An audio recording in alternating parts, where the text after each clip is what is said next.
Okay, so this is a window lift motor for a Rolls-Royce Silver Cloud. Very interesting, from 1961. Actually, on the other side here, there's a chain sprocket right here. And it actually operates the window through a chain. Most window lift mechanisms have a spring that help them up and some sort of locking device that keeps the window held up.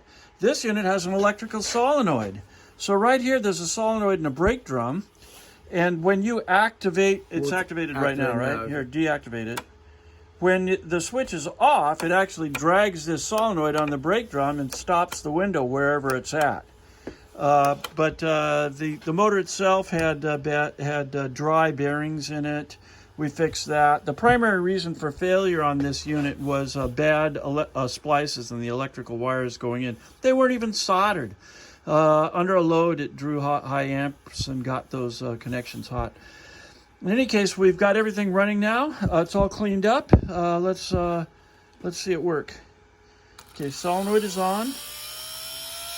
And it's driving that chain like crazy. Now, amperage draw on that is, it is drawing 10 amps, and that's typical of an older motor like this. And go ahead and go the reverse direction. There's actually two motors in one. It has an up motor and a down motor all within that canister. What are we drawing on this one? Same, about the same, either direction. So we got the thing operating, and then you disconnect it, and you disconnect power from the solenoid as well. Well, that's hard to do.